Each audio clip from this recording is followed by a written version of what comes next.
This video is sponsored. This live stream is sponsored by okjersey.com. Scan the QR code or go to okjersey.com. High quality football shirts, current, last season, the season before, vintage ones, like the ones I'm wearing. It's very simple as well. So cheap in comparison with the ones from the official stores as well. Top quality. Let me show you how actually to get one. It's that easy. You go to the website. There's all the teams. Premier League, La Liga, everything. There's Liverpool, Manchester City, all the big teams, and even the smaller teams. If you're Newcastle, Ipswich, it doesn't matter. Current, previous, also the player's version, which is a high quality one as well. Click on it. You can pick your size and you add to cart, and boom, you got it right there. So don't forget one thing. Use the code JUDGE below to actually get an 8% discount.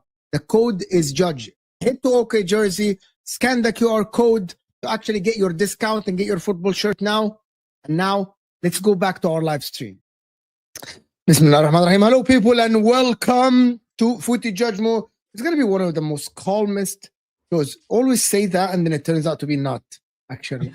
I always say this. But big up everybody that's here. Make sure to head out to OK Jersey, our sponsor today. Great value for money, of course. I know it's not the original one, but they're very, very high quality jerseys, of course, very high quality football shirts, all the leagues and everyone. Scan the QR code, use the code JUDGE to get 8%. Support us. Even just scan the QR code and go and visit them. Give them a visit. Just check it out. It will help us massively because they are sponsoring us. So that would help us absolutely massively if you guys do that. I'm literally just checking out the website now, Mo. There are some wicked Liverpool ones, man, like proper old school. I'm going to tell you, actually. The old ones are the best. Let me tell you what is. I'm literally looking at them now, man. It's pretty cool. Yeah. There's one more thing that actually people don't realize. I like the websites that have the players version. That's for the people that go to the gym, the ripped ones. So I made that ones. You're not wearing them, though. I'm going to tell you. I bought one. I bought one, an Inter one that is the player's jersey. So I got it here, nice. right? That is nice. You will see the difference in quality. Number one, it's all like you can tell behind in the light, all the difference in quality in terms of like the stitches and everything. The problem is they're tight. They're not loose like the fan ones. This was with the fan ones. I always I only was able to wear them when I used to like work out every day and I lost weight and stuff. And now, if I wear them, I'll look like a clown. You know what I mean? That should motivate you, Mo. That should motivate you, man. Yeah, but this one, like the quality of the players one is probably like $5 more expensive or something like this. They're pretty damn good. So if people want to check them out, you guys will support us, of course. But Staff is here with us. Big up Staffy TV.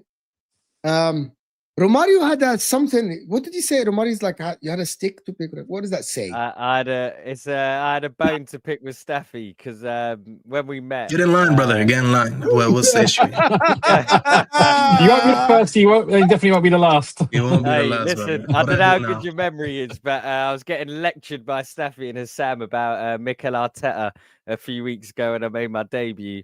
And it's just interesting that we're top of the league now. I mean, the season's not done, but it's just interesting, isn't it? A lot changes. I remember now our conversation. What happened after that? What did Arteta do? Oh, yeah, he played exactly the players that we thought should have played.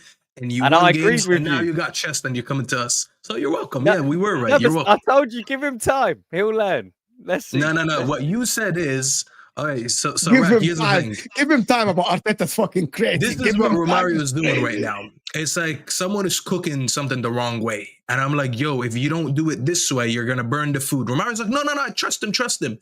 And then he goes ahead and he actually does what we told him to do. The food comes out good. And Romario's like, see, I told you I trust him. No, Staffy, bro. He did exactly what we were saying should happen. So don't come at us like use that as stick to beat us with, because we thought those changes were necessary for you to play good football, and you did. So you're welcome. We're not wrong. No, but we agreed. I actually agreed with you. He needs to play a bit more open. He needs to be a bit more free. Let the players go. Don't be so tight and just tell them to do this, do that. I agreed with you, bro. You were right. But you boys were writing him off saying you don't think Arteta. No, we didn't write him off. We just said he needs to do these certain things. If I say you have to do this to fix up and end up doing it, it doesn't mean you were wrong. I'll tell you what, if your employer says, if you don't show up to work tomorrow and you're late again, I'm going to fire you. And you actually show up to work, are you going to tell your employer, see, I was right, apologize now? No one is apologizing. You actually did the right thing. Like, what are we doing here?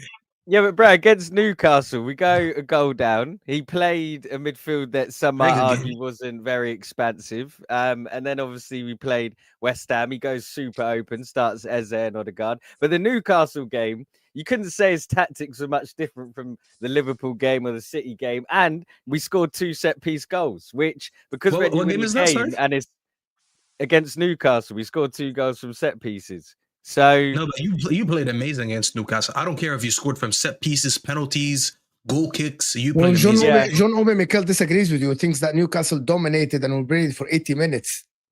Wait, Mo, remember, I think I dropped out like one of the shows that you did. Remember how much I was praising him for the performance? Yeah.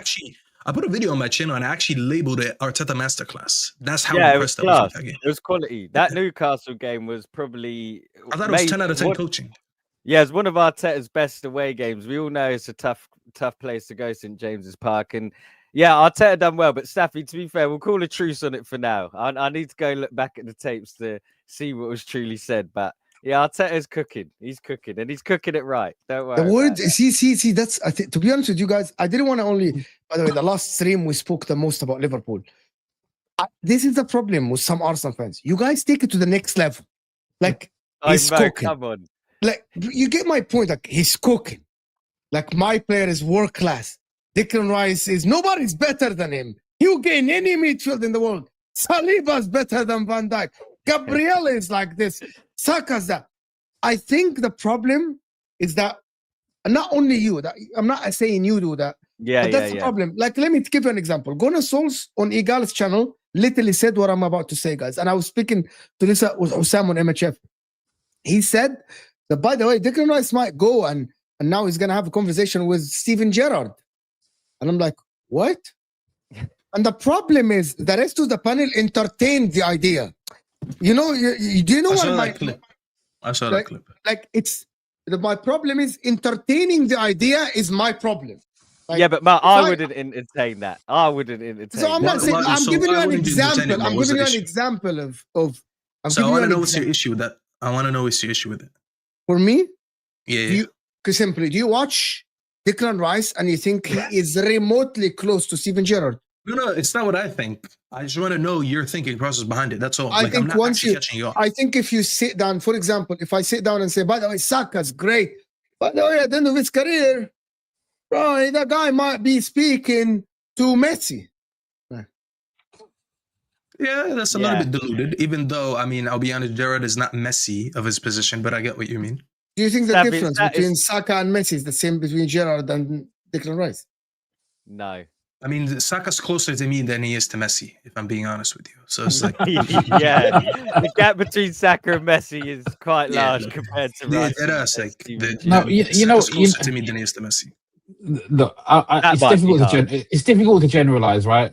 But it's just sometimes there have been some prominent Arsenal fans who go beyond what's reasonable to praise and then take it one or two steps before. Like Saul's last season, I'll give Saul as an example, and he's my guy, so I'm not bad mouthing him. I'm just saying it's great. At one point, I can't remember if they drew a game or they won a game in the last minute, and that meant they went 7 points behind Liverpool, right? And he said, "You know what? That's the point, or those are the points." It was 5 points. It was 5 points, and Liverpool drew the game. And then the week after, it went back to 7 points. In that 5 point game, I remember what you're talking about exactly. He said, he was like, this yeah, this is like, no, he didn't say we're coming for the league. He said these are the points that are going to win us the league. He said he was celebrating winning the league, and that's what I mean. Like, you can say, okay, that's good. We got the points, and that's kept us in the race or something like that. And I think no one would have an argument with that. That's not unreasonable. Let me just address this. I'm not gonna address it myself. Staffy, you remember when I said that Bissouma is better than Rice? Criminal. I said that. I said that as well. Hold on. Yeah, man, you agreed. The problem is, Travarelli thinks that he's like a gotcha moment here. He thinks that when I said that Bissouma is better than Rice at that time, that's a gotcha moment. That is similar to saying that Declan Rice and Gerrard. You're wrong, Travarelli. You're just wrong. Bissouma's ability was great at that time. The problem with Bissouma has nothing to do. Bissouma, that first half of the season, was dominating Declan Rice in every metric that you want to use for a DM. Bissouma going on later on to do balloons and not focusing on football. That's not my fault, has nothing to do with me. I'll be honest. Listen, if I tell Mo today, I think you're on the trajectory to be the best content creator in the world. And then Mo tomorrow just decides to stop streaming as much. His content is just not as consistent. And then he just doesn't give a fuck anymore. It doesn't mean that I was wrong at the time. It means he just stopped working. Bissouma just declining mentally more than just football ability, because he still has the ability. It's not our fault. Hold on. This is a dangerous line of explanation. Does that mean you can just predict anything? You can just predict anything, and then you can just justify it by saying, "Well, they didn't." But it wasn't a prediction. I was saying it wasn't a prediction at that time. You can make statements, but if they don't do what you said they, but that statement was not okay. So hold on. Okay, let me explain to you. That statement was not abstract. It wasn't. In general, overall, I'm predicting Bissouma to be better than Declan Rice forever. When did you boys say this? Was this 23-24? In the beginning, when Declan Rice joined Arsenal, Bissouma joined Spurs. And Spurs were on top of the table for a few weeks at that point. And I was using statistics to remember Bissouma was balling for that Spurs team. He was class. And then the most progressive passes. Suddenly, he decided to balloons, got suspended by his own manager, and then the club fined him, and Ange Postecoglou went to shit. In terms of mentality, Declan Rice proved that he clears him. 100%. Professionalism, the focus, everything that you want. And that is why, in terms of what we were talking about, what we were seeing on the pitch, there was a reason why Spurs were first to the table. That's what people understand. Consistency is a massive part. You can say, I'm going to give you an example. You can say that there are players that joined the Premier League in the beginning of Mohamed Salah's career at Liverpool were way more talented than Mohamed Salah. And at that time, when people say, I would pick that winger over Mohamed Salah, at that time, it's not crazy. Why? Because they're watching Mohamed Salah and they're watching that winger, and they're thinking, well, that winger looks better than Mohamed. For example, that winger looks better than Mohamed Salah. You know what I mean? Wait, Mo, Andre Schürrle was a better winger when he was on Chelsea, when Salah was there as well. If you said it that year, Schürrle is better than Salah, no one would have said anything about what you said is crazy. But then Salah showed later that it's Salah different. ended up being this good, and Schürrle dropped off. It's not even a conversation about Mohamed Salah and Schürrle. It's not only a conversation. There are like Mohamed Salah, 10 feet of crap, with all due respect, and then Andre Schürrle. Like, yeah, but at the time I'm it being wasn't serious, like that. bro. Like, Boys, though, you see at can that I time, there are. Schürrle was scoring 2 goals against Brazil in the semi-finals. Remember that? People think quarterfinal think it's crazy. For example, people think it's crazy to say stuff like Maddison, after leaving Leicester, going to Spurs, creating a lot of chances, getting involved. At that time, he was better than Odegaard. Fine, great. Well, how do I predict that Maddison will get back to back major injuries that will actually rule him out of playing football completely? Yeah, but boys, this is what I mean. I think what you boys are talking about is form, and for me, there is a difference between form and ability, not form. Ability. What we're talking about is ability, not form. If you boys were confidently saying, because I used to have this debate with some of my Liverpool friends but they thought Bassoon was better than Rice, and I used to say to them, "You lot have gone mad." And it was around that time Tottenham had that night, and some of the comments. Big up Chris in the comments. He's saying you used the purple patch. You can't use form. Do you remember Bassoon at Brighton? There is a reason why Bassouma at Brighton was one of the highest-rated midfielders. That's why. For me, at Brighton wasn't better than Rice at West Ham. He wasn't. I don't think.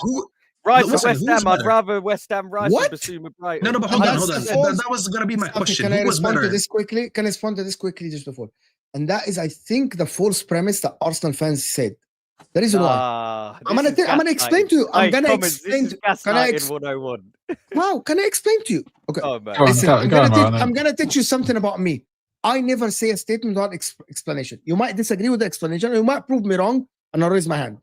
Yeah. Playing for West Ham, the average 39 to 42% ball position is so different than progressive Brighton that played progressive football, that actually was always having the ball on the front foot.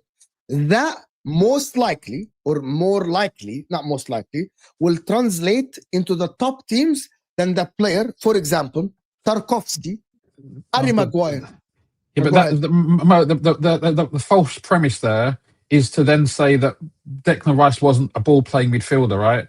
Declan Rice was a ball, even though his team had less of the ball, doesn't necessarily, it may, but it may not mitigate his ability on the ball.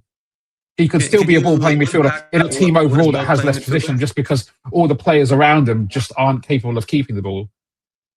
Rak, can you unpack that? What do you mean by ball-playing midfielder? So, however you want to describe, whether you want to say he's a creative playmaker, or whether he spreads the play, or whether he controls the tempo, or however you want to define someone who can keep hold of the ball, keep possession, keep it ticking over, or be creative and create chances, or whatever your definition is. What I'm saying is that, yes, the team that surrounds you, it's possible that could be your strength, or you could just be the strongest of a load of other players who are weaker. And that's what scouts are there for, right? That's what when you sign a player, you decide, does this player have the potential to, in a more progressive system possibly, or in a more attacking system possibly, or more defensive, depending on your point of view. Does this player have the ability to step up and make an impact at that level? And I think, from what I saw at least, I'm trying to be neutral. Yes, Brighton are in general a much more progressive. Although, to be fair, like that period, Brighton was still transitioning a little bit as well. I saw more of Declan Rice's ability on the ball than I wouldn't say that he was a one-trick pony, or he was just like a bruiser or something like that. I think he was more of a cultured midfielder than that's fair enough, because that's why in England, Declan Rice was not bad at West Ham, but he wasn't a progressive midfielder. That's why Calvin Phillips. He was, man. This is so mad to me. He used to take the ball from his own half at West Ham and just take it the whole way up the other pitch and just relieve the pressure. Rice was actually that's one of the things that Rat makes a good point about scouting. Mikel Arteta and his coach and staff said, we never seen Rice take a set piece. They get him in the building. They're like, you should be taking set pieces. But the way you boys are talking is that you're basically saying we can't account for what's going to happen. Well, then how can you make a statement about the future, or you can only talk for today? And for me, if you looked at Declan Rice and Bassouma, and we can't say it's a false premise mentioning Rice, West Ham and Bassouma at Brighton, because they moved, I'm pretty sure, the same summer. Like one summer after, you remember Bassouma was splashed by Antonio Conte. Yeah, sorry. Yeah, that's why. But Mo also, well, not Mo, everybody. Look, a proxy for quality is your value. It's not the be all and end all. But Declan Rice went for 100 million. That means, in general, whether you and Man City were also interested in or around that kind of figure. You know, yeah, that one was that's a an selling indication club of quality. anyways, so it's always easier to get a player off a selling club. And another player, let's be honest, bro, London tax, English tax, there was so many tax included when it comes to this. Absolutely. But I still think that it's a strong proxy for how the player is viewed. Because if West Ham viewed him as a £100 million player, everybody else viewed him as a £20 million player, you wouldn't get the money. Yeah. People at the top level weren't, I don't think, correct me if I'm wrong, people weren't queuing up to buy Basuma and thinking that he was going to be the best thing since sliced bread. And Brighton have also sold Caicedo for what was a record transfer fee, just under Enzo Fernandez's fee. Brighton get big money for their players. So it's not as if Brighton are a club that get bullied and sell for cheap. So I think he also only had 1 year left in his contract when he left Brighton as well. So these things kind of like balance up a little bit as well. From the Declan Rice conversation is just... Yeah, you know what? I'm just going to say, bro, I've done this too many times. Declan Rice for me is similar to Valverde, for example. Valverde's like a unicorn for me, but I get what you're saying. He's class. I love Valverde. Bro, I would take Declan Rice over Valverde. What are you talking about? Seriously. Yeah. I think Valverde's class. I would take Declan Rice over Valverde. I'll take Valverde. I'll take Declan Rice over him, to be honest. Currently, with the consistency. Shout out to Brother Staffy for fighting the good fight. I can't tell if the yellow was being funny or not, because he did send another one, if you want to read it. He's been on point regarding strikers analysis. Oh, I can't tell if he's joking now, because the yellow... No, he is. No. I'm telling you, I know. He's not joking. He's on the train that Cisco is the better fit and the better forward than Gyokeres, and Arsenal should have signed Cisco instead of Gyokeres.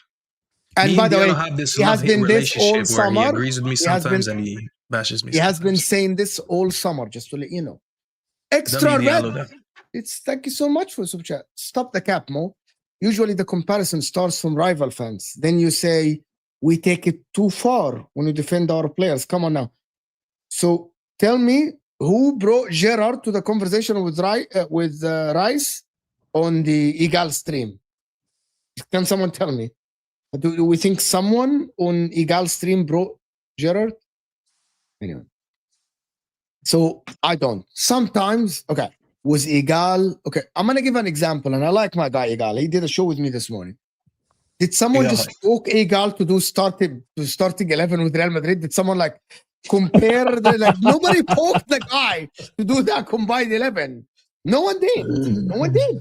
You know what I mean? It's not Eagle. Like, it's not. Mo's agenda is to put Salah above Henry. Not happening. Well, if Salah wins the Premier League this season or the Champions League in England, we're going to have that conversation. We have to have that conversation.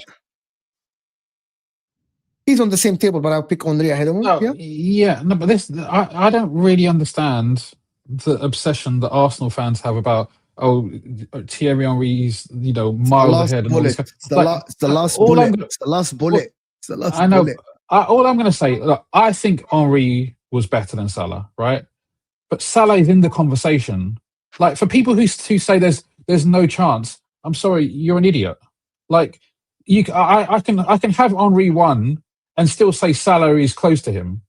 But people don't even want to hear that. And it's just, I think it's utterly ridiculous. To be fair, as the Arsenal fan here, Salah, he can talk to Henry. But do you know what it is with Henry? And I won't, but he just had something that you boys live through it more than me. But Henry just bought something that you can't really even describe. He just had this aura, this arrogance that you knew he was going to deliver. Salah's definitely up there, though, for me. You can't say that he can't chat to him. There's one thing that really annoys me about the whole... Henry was an incredible player. Undoubtedly one of the best players to ever play in English football. Arguably the best player in Premier League history. No problem with that. what really annoys me is when people say that Pavel Nedved didn't deserve to win the Ballon d'Or, and they have no idea that because they didn't watch that season, because it was absolutely not controversial in any way, shape, or form that Pavel Nedved won the Ballon d'Or that year. And people look back at revisionist history because they don't know who Pavel Nedved was. They don't know who he played for, what he achieved, and what he did for Juve and for Lazio. And all of a sudden, they start saying stuff like, "Oh yeah, he was robbed. The Ballon d'Or is bent," and all this kind of stuff. Not understanding that Henri is French, right? The Ballon d'Or is a French award, and it's voted for. The voting system has changed through various different guises and changes over the years. But there's absolutely no, at the time, and I watched the seasons, lived in that period, and I watched football at the highest level in that period. It was not controversial in any way, shape, or form that Pavel Nedved won the Ballon d'Or that year. So Juventus reached a Champions League final, won the league that year. Yeah. And I'm going to tell you, yes, they had the likes of Del Piero, the Camoranesi, and all these guys. Pavel Nedved was above all of these people. Yep. Was the catalyst of Juventus at that time. Yep. It used to be Pavel Nedved, and he's from Czech Republic. He isn't French, Italian. He's in Spanish. He isn't English. So and Mo, in that period of time, which was the best league? Unquestionably, Serie A. There is a reason. Well, that's what people don't know. There is a reason why in 2003 there was 2 Italian teams. In 2005, Milan. In 2007, Milan. In 2010, Inter. There's a reason why during that period, the teams that won it was Italian teams more than anybody else at that time, and they also reached finals. Remember, even before that, by some years, people that don't remember. 92, 93, 94, Italian team in the final. 95, 96, 97, Italian team in the final. That doesn't happen. That doesn't happen often. Like, I don't think we've ever, apart from Real Madrid, we've ever lived in an era where for 6 years there is a team from the same country. Maybe Real Madrid and Barcelona between 14 and 17. But that was during the prime Ronaldo and Messi that time. Anyway, that is a different story. That's what people don't understand. Listen to Rak. He's like 50 years old. He's 10 years older than me, so he watched football more than me. Listen to him. Not quite, bro. Not quite. All right. Nah, Staffy, I warned them and they laughed at me. People laughed at him. You know that. Because I'm telling Diallo, they just like to move like sheep. What's the popular opinion? They all run right and they all run left. And if you stand in the middle and you have a different opinion, they call you crazy, deluded, all that stuff. It's okay, man. They'll follow later. Someone said English teams in 2020s. Real Madrid played Dortmund. Paris Saint-Germain played Bayern Munich. Like, it's not the same. Everyone does combined 11, fine. But you get my point. I'm not trying to rage bait. Was a legendary I'm not trying to rage bait, bro. I'm not. This stream is not about rage baiting. It's not. Like, for example, I remember one time, out of nowhere, I was on a stream, I think 2 years ago. That's before last season. And people said, by the way, Saka now is in the same level as Salah. And I'm like sitting there and I'm like trying to like, because that was when Salah started getting like the 19 goals and 8, like stuff like this. And I'm like, because Saka back-to-back season, you remember he had 21, then 25 GA, and then he was in the ascendancy. And then people started saying this. And I'm like, not yet, though. It's too early. Just calm down. And the problem is, to be honest, Chelsea fans now are like starting to do it. Caicedo, best DM in the world. Nobody's better than him. It's anti-reach. I'm like, what? Not yet. Now they are learning the hard way. Gyokeres is a bodybuilder. You're full on against Gyokeres, Diallo now. He's so buff, bro, and he gets bullied on the floor every 2 seconds. I've never seen anything like that. But put these muscles to use. Arsenal stopped winning when Bergkamp left, not Henry. Maybe. I don't know, JW. Maybe you're right. That's an intro. I've never heard that perspective, by the way. I never heard it before. Yeah, that's very interesting. Never heard it before. About the league, actually. Are Arsenal the scary team now? Are Liverpool... Okay, we changed our opinion, right? Based after 2 weeks? Is that back-to-back losses for Liverpool? We changed our opinion? No, I always thought that we are going to be there or thereabouts. I always thought Liverpool would as well. I don't think Liverpool are written off, but if Man United take even a draw from Liverpool this weekend, it's not looking good. I think their fans will start putting the pressure on Slot as well. So I don't know. Results-based analysis. Okay. No. But Staffy, this is the thing. He picks of all the content creators' names. Can you put that as a note next to him? No, because Staffy, you think you're a wordsmith, but you've met a better one. And this is what you need to listen as much as speak. I'm just going after what you said. Staffy, by the way, you're talking to a professional pundit. Staffy, let's have so I'm cooking a professional pundit. I'm not analyzing. Good at my job. That's a professional pundit. The thing is, mate, I didn't say I'm going to start judging them if they drop points against United. I said the fans will start putting pressure. So now we got to be technical with what we say. We got to say I before it, or I think people will say this. All right? See how we switch this words are important, Staffy. The same way you didn't know Bassoon was going to do balloons and lose his discipline, then, you know... I'm not a fortune teller. I can promise you that. If I knew Bassoon would have done balloons, I promise you I would have done that. And I also would have known the lottery numbers. So I'd be too rich to be sitting on this panel with you right now, but I couldn't. No, Staffy, I can forgive you for not knowing what Bassoon was going to do, but my point is the fans. Liverpool are dangerous. I'm not like if camera's gone, but if they we hear you though. Go ahead. Yeah, if they drop points against United, the fans will get restless. Liverpool fans demand... No, of course, you're right. They demand success. They're similar to Man United. This is why Man United constantly replace their manager, because the fans put pressure.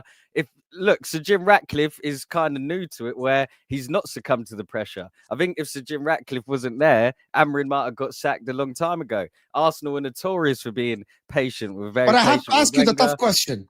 You keep saying if. Are you expecting Man United to get anything out of Liverpool based on your analysis of Liverpool over the last 7 weeks? He'll tell you, let's wait and see. I like Man United. It's funny because disappeared. Let me sort my camera. No one can believe you. You know what? You know what I mean? No one can. By the way, try to turn off the green screen, probably. No, I need to change. No, I don't think it's that, because his picture just wasn't moving. You know what the problem is? He's like, I'm gonna say that opinion that I like Man United without my face on it, so I won't get clipped. I'm not. Nobody can actually say that I said that. There's no evidence that I said these things. No, but Staffy, are you expected to get anything out of Liverpool? I mean, we could. I don't know if we will. Everything is we could, yes. But are you expecting? It's very hard to expect anything with this United team, because I do think, if you want to ask me, do I think the team has what it takes to get a result? I do think so. Really? This game, you think your team has what it takes to get a result at Anfield? Okay, well, I mean, when you put it like that, Anfield, and we haven't been able to get a result, sure. I mean, like, Anfield with a capital A. The way he said Anfield just made it a lot more difficult for me to make a case.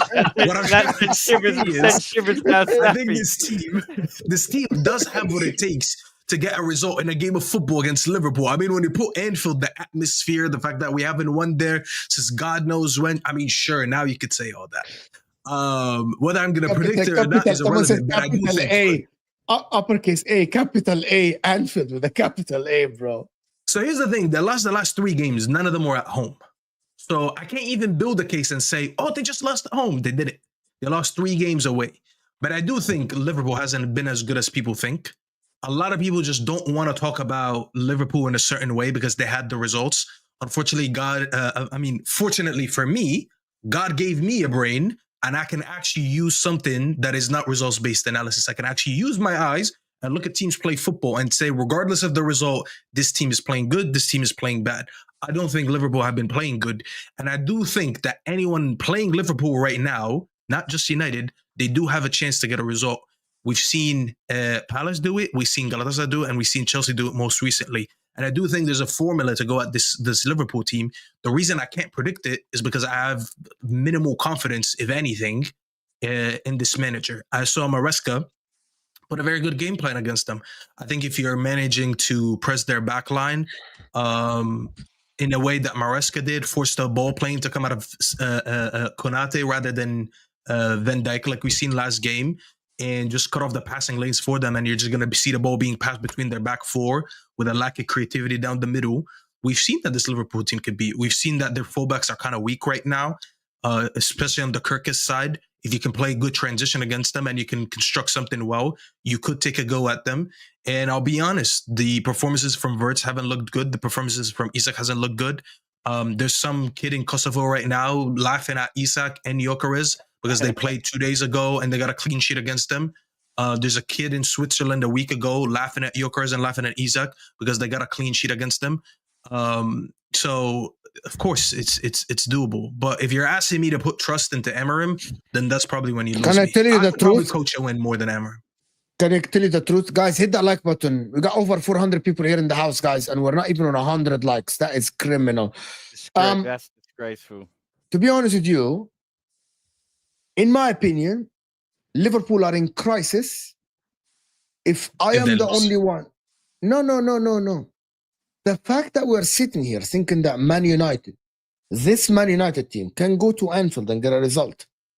And people actually have the logic behind it and explain that, yes, Man United can go there and get a result, is tell me that Liverpool are in crisis.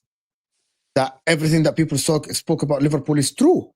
That Liverpool are not that trusted. If you're not telling me that Liverpool, and I'm being completely honest, if Liverpool fans are not, and pundits are not sitting, putting leg over leg and saying that Liverpool, logically speaking, will win that game, and they're trying to find the reasons why Liverpool will drop points, Liverpool are in crisis. You know what, Mo? Because if you reverse it, just to add that point, reverse it. Imagine if Arsenal are 1 point behind the league leaders, and people are saying Man United will go to the Emirates and get a result. People say Arsenal in crisis. Just reverse it, and you will know what I'm talking about in my head. But the counter that I have to that is that last season, the season when we won the league, that we were dominant pretty much from start to finish until we were drunk. Last few games of the season. Manchester United went to Anfield and got a draw.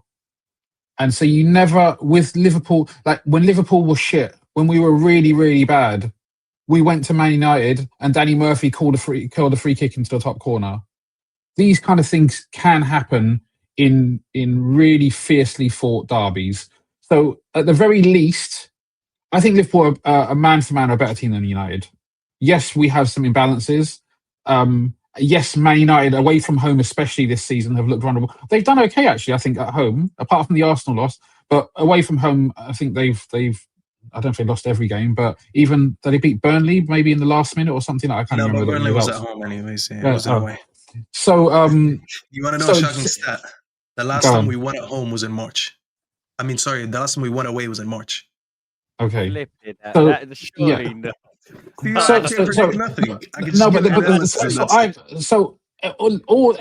Almost everything is in Liverpool's favour, but there is something to be said for these Northwest derbies that they can, unless you go into it with the right mindset, unless you go in professional and you go in there with your head screwed on, these things can get out of hand. Like Man United. Maybe we're pushing in the second half to get a goal. Man United hits on the counter-attack. I don't want to think about possibilities where Man United can win the game, but in football, shit happens, right?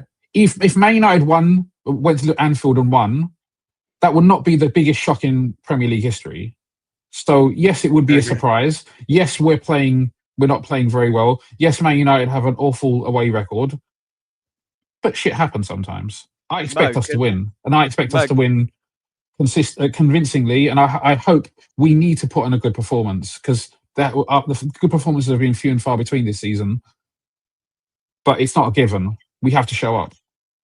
Yeah, Mo, just to clarify or just back up what I was saying, I like Man United. It's sort of what Staffy was saying. Amorim's a weird manager, man. Like, I think he's actually done okay in the sort of big games against the big six. And I think his style of play. Spoken the bear. Sorry, Staffy. I'm gonna land. I like Amorim. Take him after Arteta. Nah, in all seriousness. Rack makes a good point as well. The way Arne Slot sets up, I think it plays into Amorim's hand, and I think United got a 2-2 draw there last season. Staffy might be able to tell me who was playing. I assume it was Hoyland or Xerxes. But Staffy, listen. There's no way you can play in Amorim's head. I was just letting you know that. Yeah, okay. You can never make that statement for Amorim. There's no way to play in Amorim's head. Okay, but Amorim, whether you like him or not, I get it. It's more personal for you. I've got no. It's not personal. I actually like the guy. I just know he's shit. No, but in terms of it's your club, so you're a bit more emotional.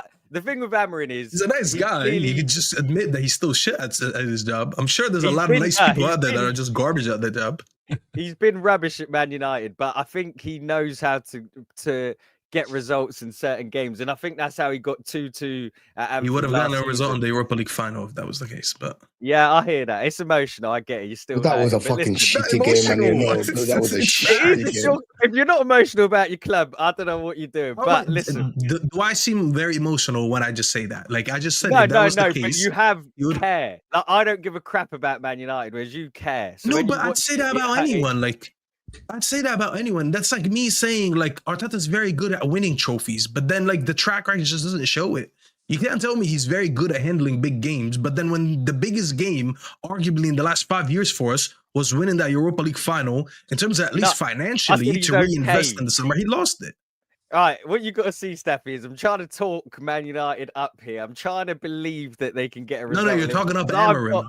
Yeah, but it's because I need everyone to be there, Staffy. I need everyone to be on it on Sunday. Whoa. But listen, let me land. United have got the individual quality. I don't really like Bruno Fernandes as a captain midfielder. I think he's a bit too Hollywood, but he's got winning moments in him. And Bremo's got winning moments in him. Cunha's got winning.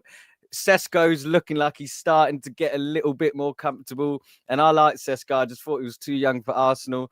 I think Man United have the tools to cause this Liverpool side damage. Whether they win, draw, whatever, like Rack said, I wouldn't be surprised. I would be surprised if Man United win. I don't think Liverpool can afford to drop points here. I think this is a must-win game for Liverpool. And if you talk to any Liverpool fan that has been watching them for the last 5-6 years, going head-to-head with City, I'm not saying we're Man City, but you can't drop too many points at home. Like we said, they haven't lost in their last 3. It's all been away. If they lose to Man United, it's the sort of result that just pushes you further down. And most of them loses at lose. You don't understand. Lose to Man United at home is like what are you talking? This is gonna be number one. If Liverpool lose to Man United, I think we'll see the best content we've ever seen on YouTube since the invention of football content on YouTube. Oh, Mo, I need it more. You'll see the most entertaining content. You know, the Kopish, Hossam,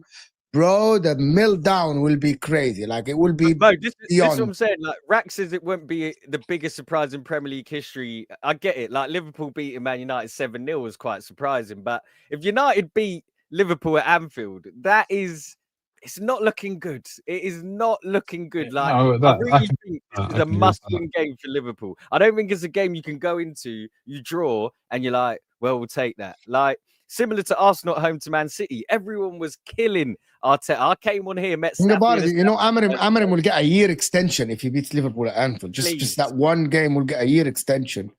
Give it to him, Mo. Give him the contract extension. I asked you guys a question that I had yesterday. Should Isak be dropped? Should Isak be dropped? Why should Ekitike get the chance to prove himself? I think that's the number 9. I mean, Ekitike has proved himself so far. Like, but prove himself that he's better. Yeah, but to prove himself that he deserves a starting spot at Liverpool up top. Because as of now, a lot of people saying no. Isak is the starting striker. We should give Isak a chance. We should give Isak time. That's what people talk about. This is where Rack's point about transfer value comes true, right? If Isak wasn't worth the amount he was in doing what he's done in the Premier League, there's less pressure to start him. I feel like they're almost not forced, but you can't. Can you bench Isak? He's not really had a good run of games yet. I think Ekitike would have been fine being Liverpool's main striker. I don't know what Rack thinks, but I think it's too early to drop him. The thing is, Slot has earned enough credit to make a decision that he thinks is best for the club. Like if he thinks Ekitike is the better starter, then start Ekitike. Like I don't think any Liverpool fan would say, well, regardless of what Slot thinks, we should do this, that, or the other. If he thinks Ekitike should start, then he should start Ekitike. I don't like the answer, Rack. That sounds like a Romario ass answer. I want Rack. No, but the reason why I say that is that this is the Sky Sports answer. Can we get the Talk Sport answer? No. I don't want. Oh, but like I'm gonna leave it in the manager's hands. That's Romario. No. I want to hear what you think. You see, Staffy, Rack. I don't want to take your time. No, I mean, right now, I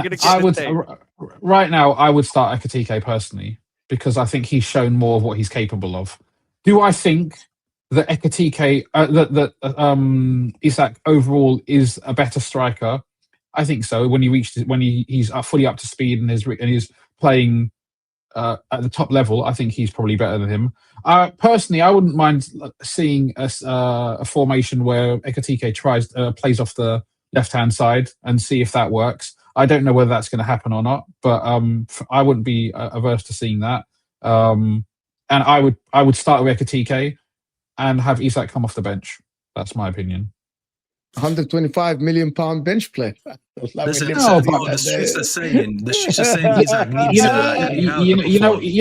that's what the streets are saying. If Isak doesn't play another game for the rest of the season and Liverpool win the league, I don't care.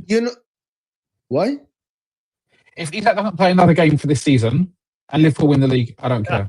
Do you think that can happen? Okay, so if Ekitike plays, bangs, scores, you win whatever. Isak not playing another game for the whole season is probably unlikely. No, not playing another game.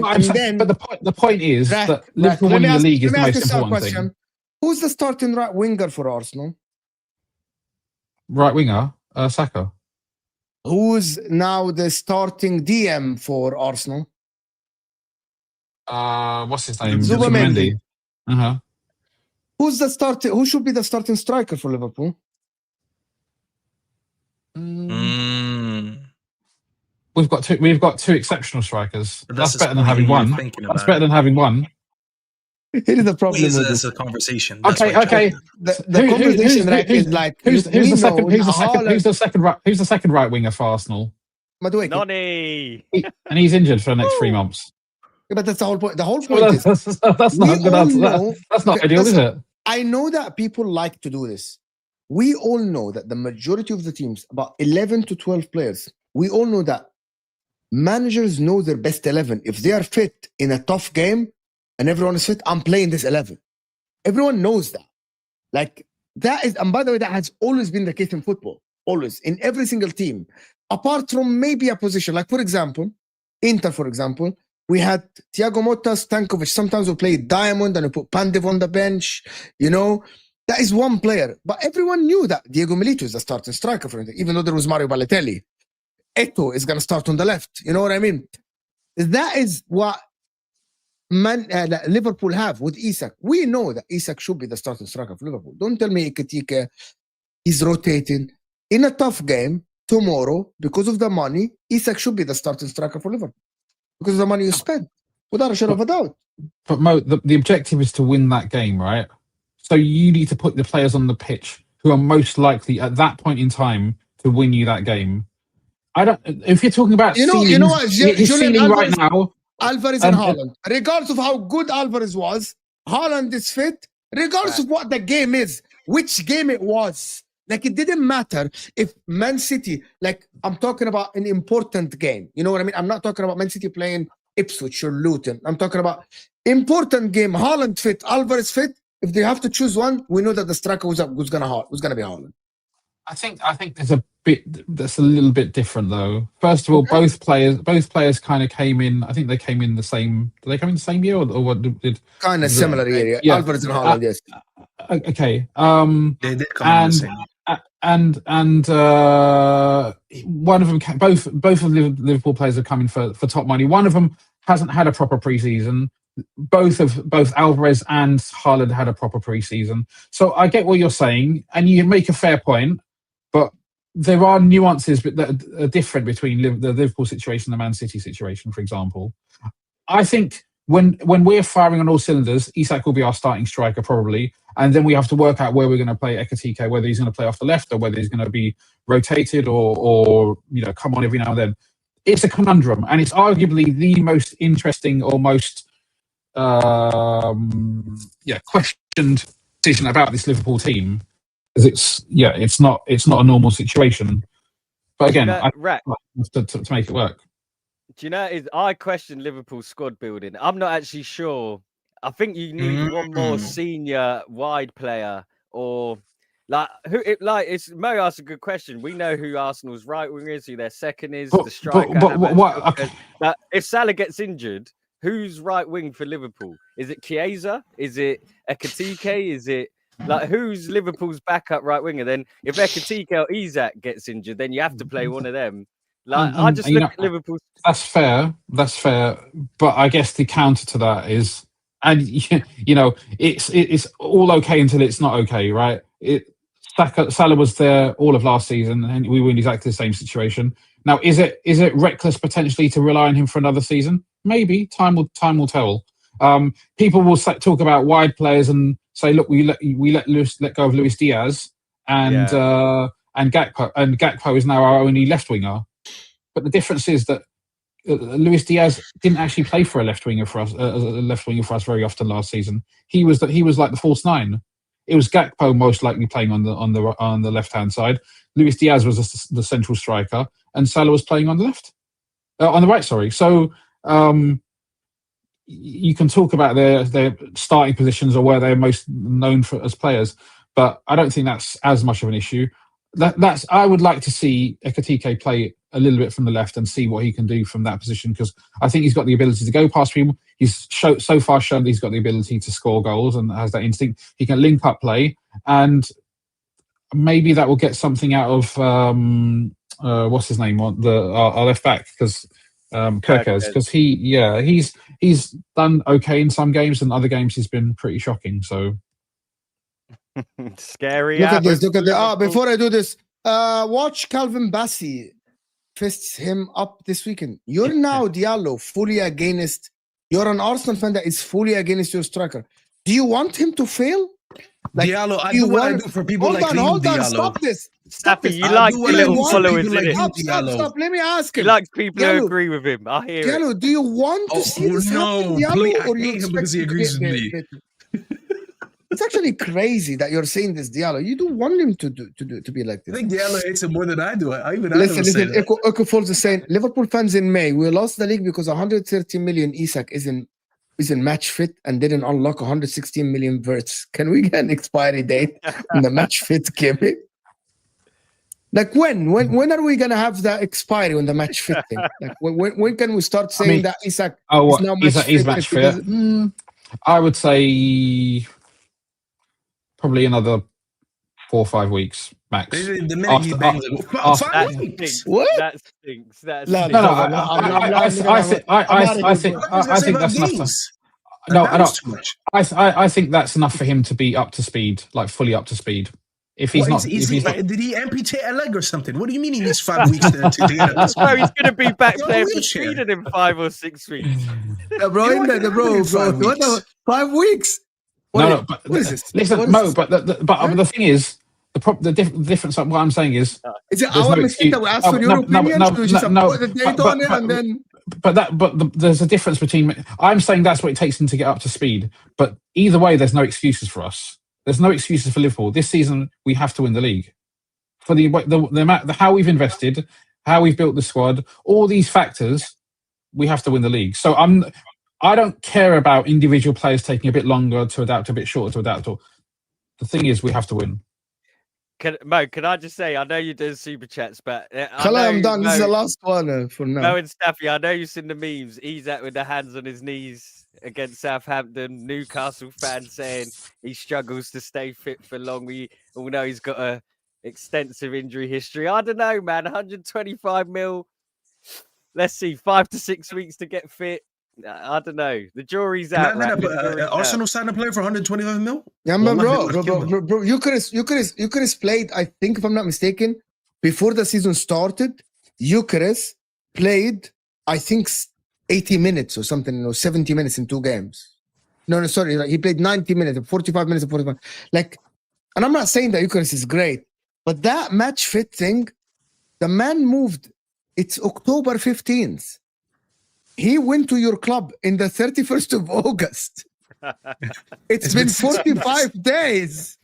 Like 45 days of training, interval trainings, going to the gym, seeing the lads play, like lifting weights. They're showing us the picture with him in the gym. Fans think like Isak was sitting on the couch for 3 months, not moving a muscle. No, he was training. He was running. Like this guy doesn't have like a personal trainer. All that stuff. Yeah. The people that played football in the chat maybe can actually tell. Okay, I'm not going to talk about myself. Okay, so, people that know preseason is not only about touching the ball and stuff like this. Preseason about getting your fitness up. Isak was still doing the fitness work with a private coach. Isak was not fucking eating biryani every day, sitting on the couch watching Netflix. He wasn't, bro. He wasn't. No, but he has gone to a new team. Let's be honest. Gyokeres hasn't looked great, right? Do we agree that Gyokeres? You paid. But I know, but the pay thing. This, and you know where I'm going, and that's why you're cutting me off. I'm paying that much money. Number one, to bypass that. You know that word that you said? No, but the money you spend is to bypass. Otherwise, go sign someone else for 50 million, 60 million. That's ikitike to get in. Paying 100. Okay, facts. Great point. Harry Kane. When Man City wanted Harry Kane, they wanted Harry Kane and they wanted to pay Harry Kane. And Daniel Levy asked for 150 because you pay the prime money to bypass. You know, when you pay that prime money for the limousine, it's because you want all the comfort.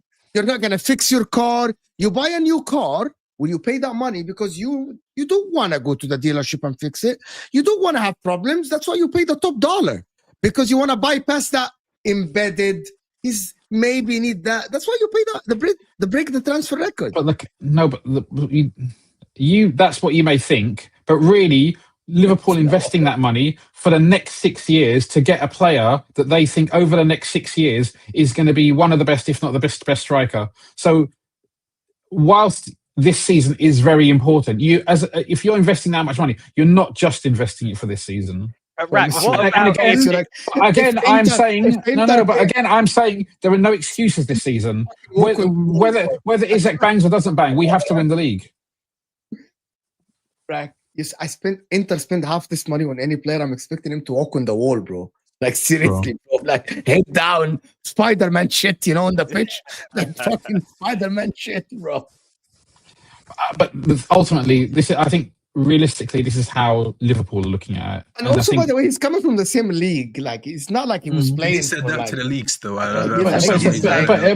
But it's a different team. It's a different team. We play in a different way than Newcastle did.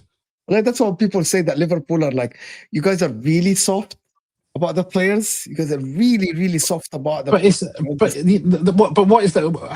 What do you think I should be doing, Mo? Criticize him.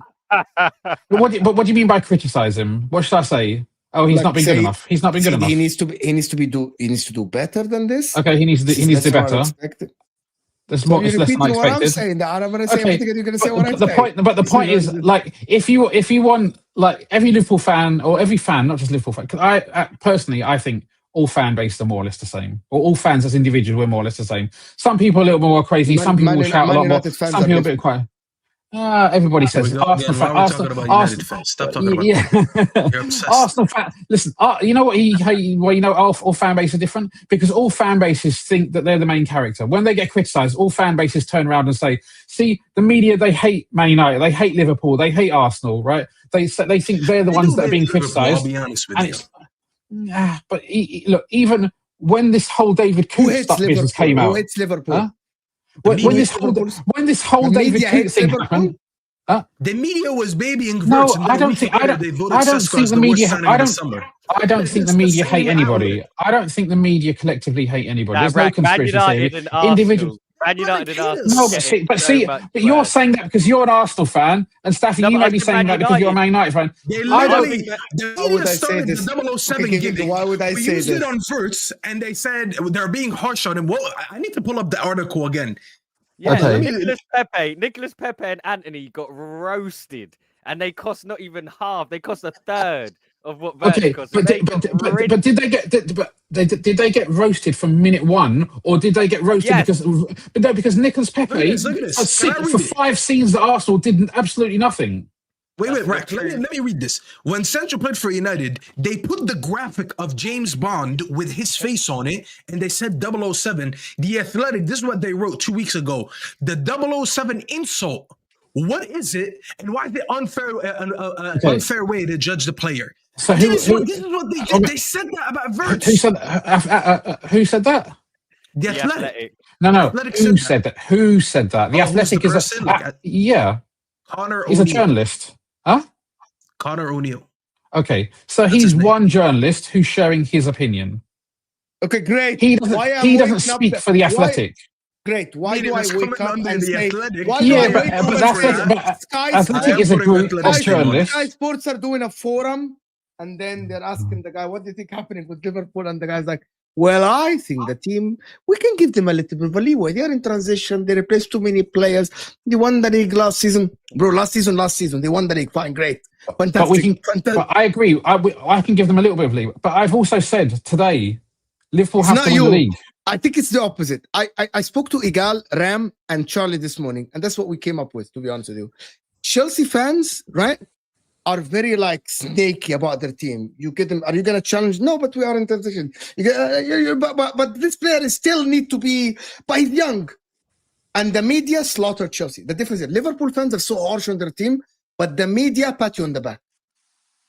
I think that's it. Like Hussam, we must win the league. Ram, we must win the league. Rak, we must win the league. Kopish, we must win the league. You know? When I go to Sky Sport, the mainstream media, well, they won the league last season. Arne Slot is this. Verts is that. He's young. He's going to get better. Can you imagine Fergie breaking the record twice, the transfer record twice, in one window, and then he's playing this way, and people are going to come out and say, oh, let's give Fergie time. Oh, let's wait for this player to get fitness up. They would have killed him in the media. What are we doing here? And the problem is people think that I'm like actually slagging off Liverpool. I'm not. I'm just saying, I think that currently I see more articles mocking Gyokeres than Verts. And Isak. Way more. Gyokeres is a garbage player, so I kind of hear it. But Mo, one is a bad player, one is an underperforming player. That's your experience, right? Those are the articles that you're reading. Well, I mean, there's no real argument. That's what you're saying. If that's your opinion and that's what you think you're saying, fine. But maybe that doesn't necessarily mean it's not true or is true. Because I don't expect people. Done well there. He's done well. He's got out a corner there. I don't know. I just look. The thing is, we need to win, and how we win. The question is, will we win? If we win, all will be forgiven. If we don't win, after spending what we've spent and saying what we've said as a fan base, we've all been, and other people have also said it. We won the transfer. Who has more pressure than you think? So this is why I said when we won the transfer window, winning the transfer window is irrelevant, because what matters is when these players hit the pitch, are they going to deliver? I don't care about winning the transfer window, despite the fact that yes, everybody gets excited by transfers. Everybody wants to sign good players. Ultimately, it's what they do on the pitch. I would be an idiot if I was here celebrating winning the transfer window, and Liverpool go backwards and don't win the league. That would be ridiculous, right? That would be a stupid thing to celebrate. So that's what I'm not doing. The glam is too much for you, Rag. That's what happened. See, what's happening right now, let me explain to you the difference.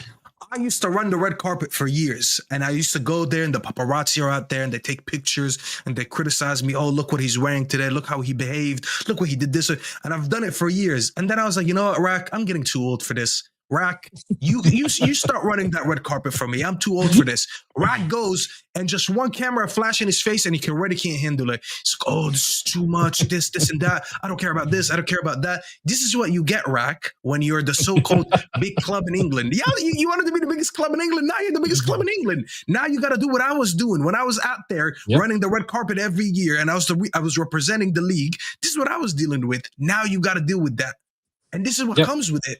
Every little signing, every penny spent, every little fucking performance. This is what's gonna happen, and it rightfully so. By the way, when you spend that amount of money, people will talk like that. And Rack, I agree, but the way to deal with it is not to get rattled by it, right? The way to deal with it is to knuckle down and prove yourself. So this team has to knuckle down and take all the criticism they are getting, whether you think it's enough or not, and they have to make it work. There's no excuses. So who has more pressure than? Let me do this for 6. Look, no. There's a couple of super chats that are fantastic. Zayn is saying 5-6 weeks to get fit for Isak, which will be 3 months since he joined Liverpool. Well, my sister just gave birth 2 months back, and she got fit much earlier. I was about to say, how long does it take a baby to develop? Zayn, you won. Zayn, okay, 1-0. okay, that's a good. That's a W super chat, Zayn. That's an absolute W super chat. My God, to be honest, that's a fantastic super chat. For 6 years, Isak wins 1 Premier League and 1 Champions League. Are you happy? No, we have to win more. Fair enough. Diallo is saying, Mo, I legit don't hate him. In fact, I like his tenacity, but he is so below the level required, and watching him is too painful. Praying for Havertz. This is what nostalgia and revisionism does to you. Pray for Havertz. Talk about it then. Mo, listen, and the worst thing is, I'm not actually. I like Havertz. I think he's good, but this clamour to have Havertz back. When we had Havertz in the team, everyone was saying he's not doing enough. He's not getting us over the line in certain games. Staffy will remember that FA Cup tie at the Emirates when Havertz missed about 10 chances, even missed a penalty. I mean, listen, Havertz is good, but all this once Havertz is back, everything's going to be great again. It's just like... You do need Havertz, I'll be honest. I do think you need Havertz. Yeah. Then what? Why didn't we win the league the last 2 seasons with Havertz? Because Havertz was injured last season. But that's he was there for a lot of it. All right, the year before that, then Mo. I like that. Why did we win? You didn't lose the league just because of Havertz. No. I think the reason why I'm not saying it's his fault. I'm actually with you. I think the reason why you didn't win the league is actually because you signed Kai Havertz. Yeah, potentially. I actually think that 65 million spent on someone else. Yeah, I'm not. I don't. Depends who someone else was. That's a lot better for them. What's wrong with saying? But I'm expecting that 65 million to be spent on someone better. Yeah, let's not do this revision. Like our song for Havertz is literally bantering that no one wanted him, and it was 65 million. No, Havertz people liked Kai Havertz. We're not doing the revision. When Arsenal signed Chelsea fans were celebrating selling him. They were saying we mugged Arsenal. Arsenal fans really liked Kai Havertz. No, not when we signed him. Not when we signed him. We literally have a song that is making fun of what we've done and then it's just happened to turn out good. I remember Igal commenting it. He was like, as soon as the rumor came out, it's just like the nonny. All these rumors that have come out recently about Arsenal signing Chelsea players. Igal for sure did not want Kai Havertz. So guys, we were not happy. When I was Romario, not signing. Season started. Kai Havertz started playing. I was on a lot of streams at that time, and every time Arsenal fans are trying to defend the guy, defend the guy, defend his performances. Okay, to the point. I'm gonna mention my friend Martin, Martin is one. There's plenty of people that said that even if Cisco comes to the club, he will have to battle for the starting spot up top. Isn't that the definition of them liking Kai Havertz at Arsenal? Yeah. After that season, this is what people. And not only Martin, there are other people that have the same thing. They said that, by the way, players that come to Arsenal now need to fight Kai Havertz for their position because of how he ended the season. So how am I wrong if people are defending him then at that time? No, because the reason Arsenal fans also last season, and I'm going to call it an excuse, it's an excuse I use, is that we didn't have enough consistent goals in our team. Liverpool had Mo Salah, Chelsea, you could say, had Cole Palmer, Man City obviously had Erling Haaland. We didn't have a consistent source of goals. Saka got injured. And obviously, like you said, Havertz was injured for the whole of the second part of the last season. But the year before that, Havertz done well in his debut season. And as I said, I'm a big fan of Havertz, but he's a good player for the squad. He's not a man you can say, this is our 9 that wins us the league, or this is our forward that's going to take us over the line. Maybe if Liverpool and City don't have a strong season, then maybe you get away with it. But all of this, like when Havertz is back, everything's going to be okay. I just think it's revisionism, and Gyokeres hasn't been great. I know Staffy thinks he's completely dead. I think he's looked shaky. I didn't say that. You said he's a garbage player. If you're a garbage player at Arsenal, You're dead. You're dead. You're dead. Let's dead. Don't do a Romario. Your garbage player is dead. Garbage player is dead. Yeah, don't be me. Don't do a me and dance around it. Rage baiting. In my honest opinion, though, I don't think he's as good as you guys think. Clearly, not garbage. If you who said that is that? Who said he's Haaland or Isak or Ekitike? Who said that? Like, where did you get these opinions? People saying he needs to play like he's Haaland and shit like that, bro. Yeah, but that's just madness stuff. Like, you can't look at that. Like, Haaland is a flipping unicorn again. Like, I know that. Don't tell me that. Say it to the people that are saying he should. People were saying if he banks anything less than 20 goals a season, it's a disappointment. I said if he. No, I agree. 100%. Without a shadow of a doubt, if the guy doesn't score 20 goals.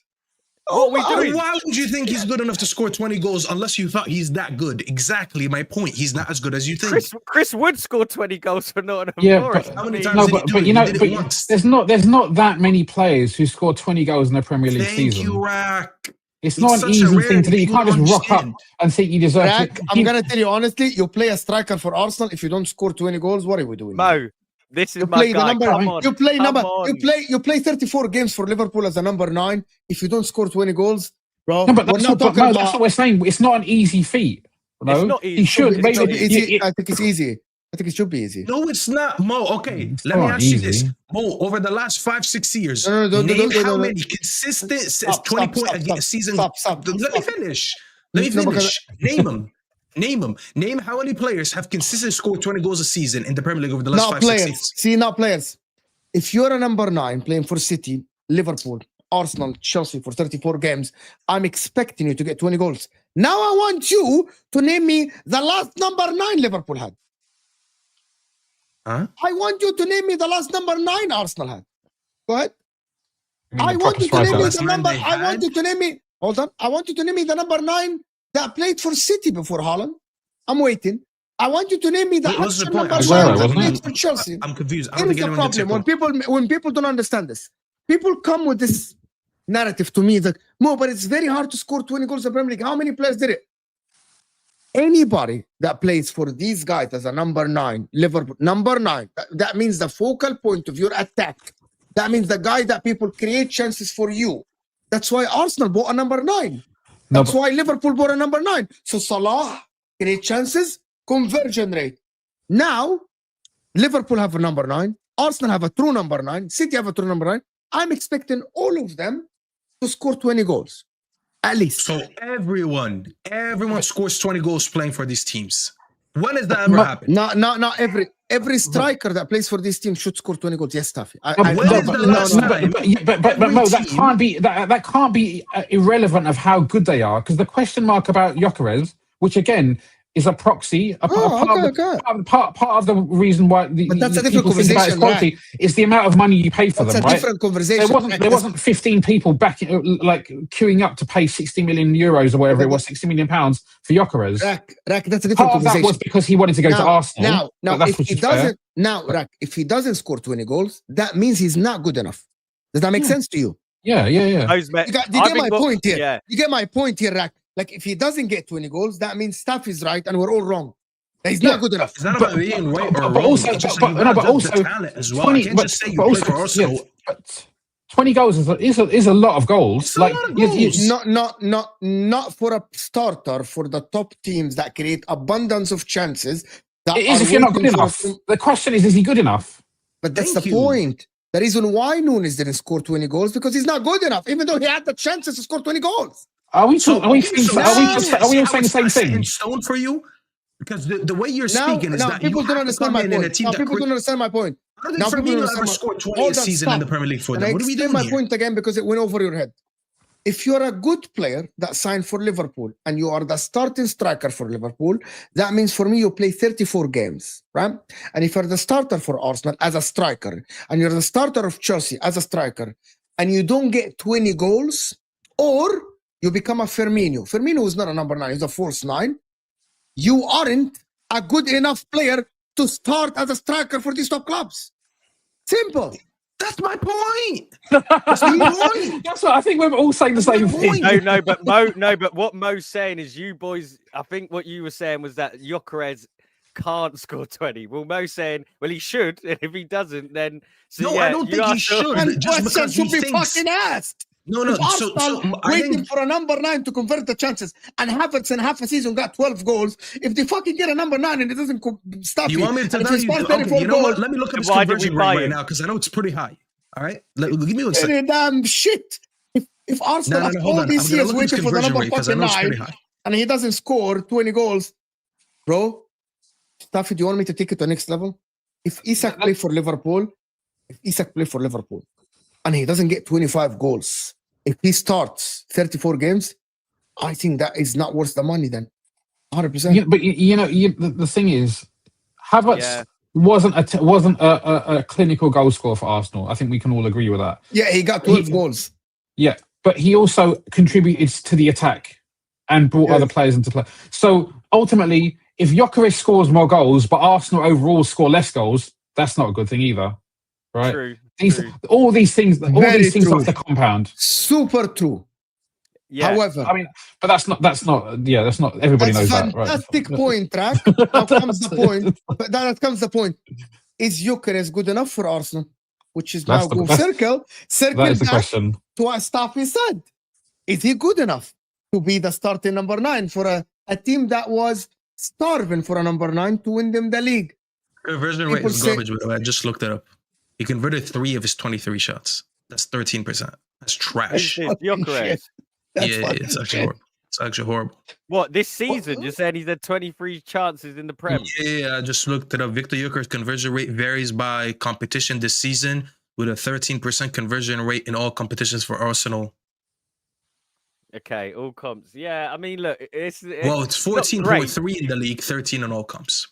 Yeah, it's not great, but a lot of strikers don't have great conversion rates anyway because of the volume of shots they take. But, Stabby, it's true. I'd love for you to compare that to. I love how he finds a positive in everything. Hey, he can generally change anything into a positive. Listen, Gyokeres, I get what Mo's saying. For me, we bought, and I said, I'm not saying anything. Why they said? No, Mo, don't run, Mo. Mo, you'll never believe this. Guess Sesko's conversion rate this season. Just take a guess. I don't know. He has a 23.5 conversion rate. This is, by the way, the guy that I fight every day and say he's not shot. Can I tell you guys something that I just checked? How many shots? Shot on target percentage, it's 50%. Gyokeres is 28. Yeah. It doesn't show me how many shots. By the way, Rack, I compare the volume. The volume is very similar. Very, very similar. Yeah. I think that look. People are struggling. I'm a proponent of using stats in football, right? But there's always got to be context, and you always have to be a little bit balanced with it. Because in a football match, these data collection companies who plot where passes take place, where shots are taken from, where those shots arrive, and XG and post-shot XG and all this kind of stuff, right? Yeah. There's over 1 million data points in any single game. When you reduce 1 million data points down to one specific stat, you're going to lose a hell of a lot of context. So we just need to be. There's always a little bit of caution. Let me ask you now. Hold on, great, fantastic point. Defending my boy. Now, Rack. Fuck the stats. Mm-hmm. Do you think Gyokeres is a good footballer, good player, good striker? Fuck the stats. You watch Gyokeres. So I haven't been impressed. From what I've seen so far. What I've seen this season, I haven't been impressed. No. I mean, look, no, I'm not sure I can have this. That was That's what happened. Wait, hold on. Don't I have on the soundboard somewhere? That was you got a lamppost up front that is just about finding his feet. You worry about him, but trust me when I say Gyokeres is going to work. I just know it. I know it. Yeah, good. Yeah. Yeah, great. What's that? Bro, what's that, brother? I trapped you, Rack. I trapped you. Rack, you keep talking to us about like the I don't like the stats. Okay, you watch him. What do you think? He's not good. Yeah, but Mo, all right, Max, Mo, listen, I agree. When you watch Gyokeres, and listen, I played football to a decent level. He doesn't look like he plays football at the level he plays at. I get it. He's a bit heavy when he turns. It's a bit stiff. Like, listen, he ain't looking how I thought he was going to look. I'll be honest, all right? He is a bit shaky. However, see now what they're saying, Mo, is not Staffy, what they expected. Staffy, I'm honest. Saying it in the summer, I can't speak about it. You think no, but Staffy, I texted you. You know, I'm not doing this for shows because I literally told you this yesterday. I genuinely watch Gyokeres and I think he's improving by the game. Yeah, I'm being honest. Mo can see it. I think he's improving. I think his link up play. Because I can tell from the first touch. I can tell from the link up play. I can tell from the turn. I can tell from every single thing that he does on the pitch that he's finding his feet. Will he reach the level where we sit here and say he's good enough for Arsenal? I don't know. Like, I can't tell you his ceiling because I don't wake up every Saturday and Sunday to fucking watch Sporting Lisbon play Braga or something. Like, I only watch them in the Champions League, some games. Yeah. But his conversion rate at Sporting was not a joke. If he gets 50% of this, sorry, someone just called him Harry McGyokeres in the chat. Yeah. No, you know what the new the new coping mechanism that Arsenal fans use? Look at this one. But Gyokeres helps our wingers to get free. I feel like people this is what I'm telling you, bro. People hear what people see online and it fits what they think. I say that and again, start repeating it without understanding it. Pretty much, that is the job of a striker anyways. Because when a striker gets marked, it means the defense can focus on you more than someone else. This is not a new concept. People think now, Gyokeres defined, he discovered a new way to be effective as striker. Look at me, I'm occupying the defender. I'm expecting you to occupy a defender regardless of who the fuck you are. It's your job as a striker. He's not doing anything. So everyone here is expecting Havertz to be the starter for Arsenal within like 5 That's not what games. I'm saying. I think he will be required because I think there's games where Havertz fits what they need in those games more. Quicker games, more open games, I think Gyokeres will show better. Games where I think you have more of the ball, more of a low block, a lot more possession, probably need someone a little bit more competent on the ball, you're going to have Havertz. I don't think Gyokeres is someone who's so good that he plays every game for 90 minutes. There's games where he's going to get subbed off, or maybe there's games I think he comes off the bench. That's my whole thing about it. Can I just say that Staffy makes a good point that Havertz is better suited, and a lot of Arsenal fans have agreed that against Liverpool and probably even Man City at home, Havertz would have probably started. And listen, I'm not mad at that. I think Havertz has been effective in big games against City, against Chelsea, not so much against United, but he is effective in those big games. Tottenham, he's had good games, and Havertz is a better. He fits Arteta's system better, which you boys criticize his Arteta system and say it needs to be more expansive, and that's why I think Gyokeres will come good because he's going to force Arteta to play in different ways. You have to go direct. If you have Gyokeres, I wanna hear that point before I do super chats and this. So there's two things, right? Let's not discount the fact that Mikel Arteta truly trusts Havertz, right? And we know managers can quite often be stubborn. So he has picked Havertz. He bought Havertz, and Havertz, you could argue, has delivered to him to some extent. Second point is, we know that Mikel Arteta's preference was Sesko. It was your new sporting director. He was the guy who pushed the transfer for Gyokeres as opposed to Sesko. So that, in my mind, makes me think: is Mikel Arteta willing to go through the tough times to see Gyokeres develop to where he needs to be? Now, he may do, especially if you keep winning overall. Ultimately, but if the pressure comes on and you start losing a few games, or Liverpool are ahead of you or close to you, or City are ahead of you or close to you, will Mikel Arteta start questioning himself? Right, I'll tell you this. The one thing people don't give Arteta credit for is his consistency with results. And I know he hasn't delivered in a trophy. I get it. He's a bum, all of this. But he's very consistent now as Arsenal manager for the last 3 seasons in results. I don't think we'll go on a mad run of losing loads of games, conceding loads of goals just because we're quite defensively solid. Now, you mentioned, is he going to be patient? One player that Arteta has been very patient with is Gabriel Martinelli. Martinelli is the most un-Arteta player, just mainly due to the fact he dribbles with his head down. He doesn't really look up. Everything's quite basic and raw. But Martinelli's been adapted enough where he can play left wing for Arsenal. But you can see Arteta's trying to replace him. They don't really want to use him there. Arteta will be patient. And he will get. But also, there hasn't really been a replacement. There hasn't been, like, you've had Trossard, right? But I don't think anyone seriously thinks, like, they're much of a muchness.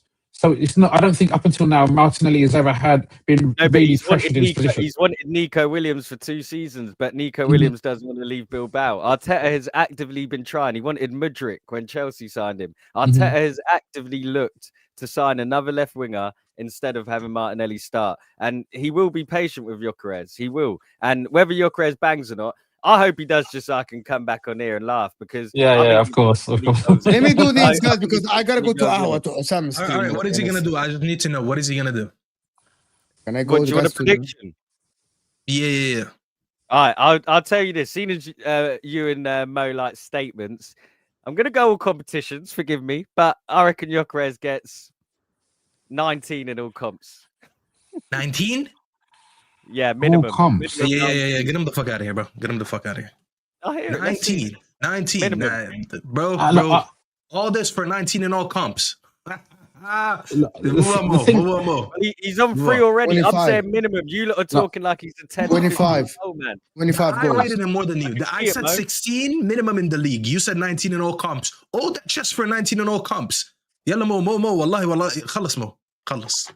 Let me do this. I am praying for Kai Havertz because Gyokeres is dog shit. That's an Arsenal fan. Diallo, you're being very harsh. Mo, you are wrong. I was so pissed about Havertz. I know that you are. But people still defended Kai Havertz at the end of the season when you guys finished second, when you challenged for the league. Wallahi, I would prefer Moreno at false 9. He's smoother. That's madness. Ask yourself, Havertz workers, when was his first goal? I can't remember. When? I don't know. Maybe you can tell us.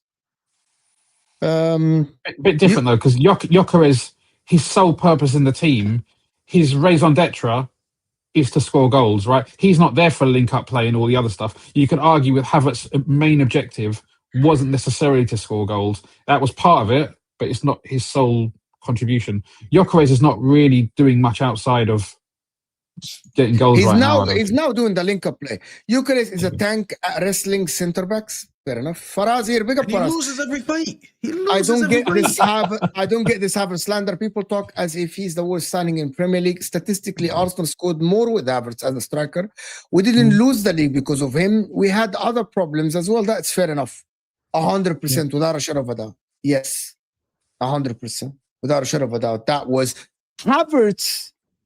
You might not lost the league because of him, but I think that 65 million could have been spent on a player that is better, that might have helped Arsenal actually win the league that season. That is my opinion, to be honest, because it took you a while to figure out his position. You could have signed us an out-and-out number 9 to actually win you the league. You know what I mean?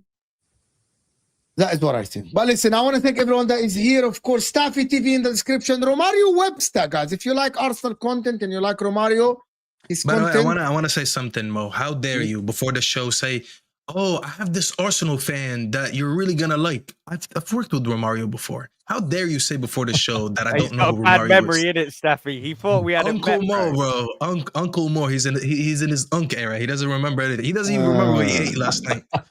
We'll let him off. We'll let him off this once. Uncle Mo, chat. Uncle Mo.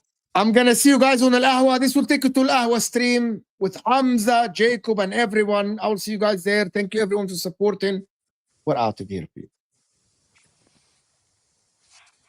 Uncle